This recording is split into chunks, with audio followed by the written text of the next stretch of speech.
Hi, I'm Rob Jones from Asper. Today we're going to be looking specifically at how you will set up an advertisement within your Amazon KDP account. And I'm going to use it today to show you how to put an ad on KDP. To make it clear, we aren't affiliated to any third parties. Whenever we mention any other software or tools, it's just because we have used them and found them useful, and it would be a little bit unfair if I bypass this. The way in which you will place ads on Amazon is to find the appropriate keywords.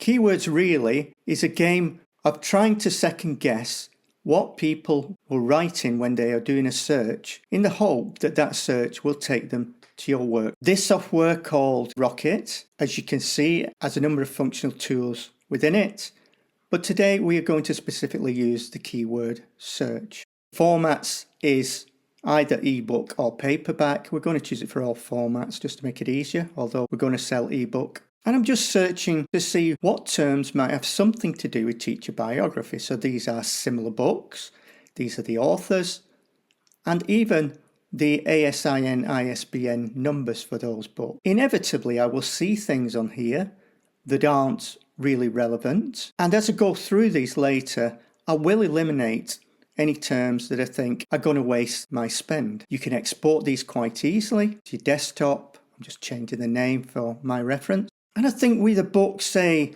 that's about a Georgian romance, I think there's many key words you can search, but I'm a little bit limited with my non-fiction book.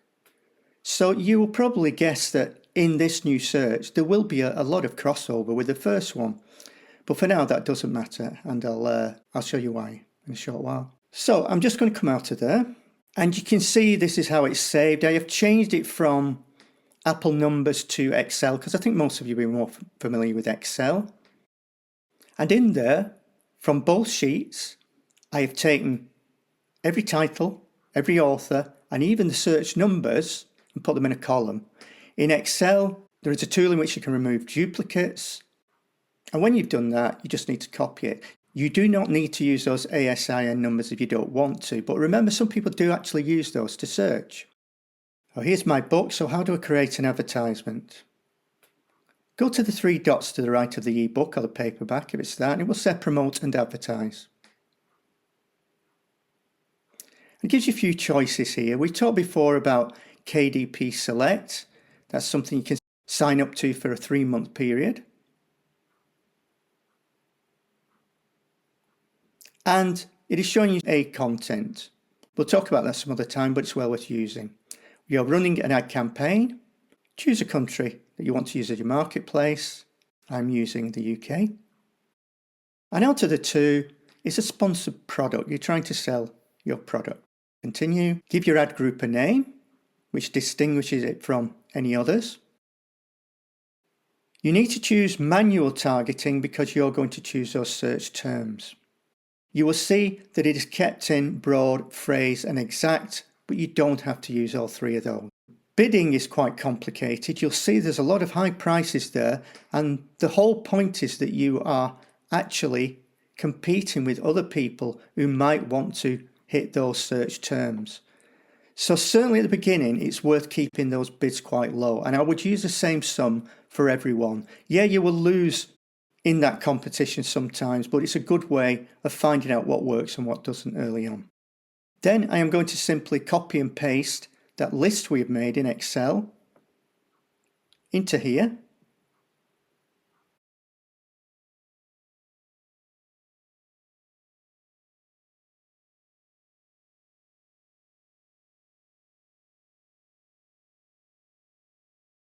Search terms so that you have an idea of what works, what doesn't. Then all you have to do is launch the campaign. Unfortunately, I don't run many Amazon campaigns. That does not mean that other people don't. I know people who make lots and lots of money and they're quite expert at this. And the reason I mention that is because they delete all your information after about 65, 64 days, I think it is. And so I don't have any evidence to show you, but I do have a login and I can show you something from the past and at least how it looks and how you work with it.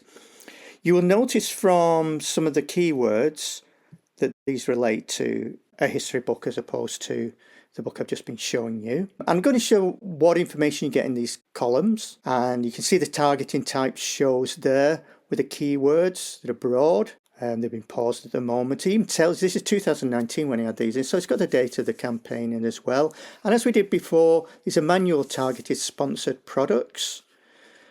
And you can see for this one, I did actually use different prices for different terms to see how they fared.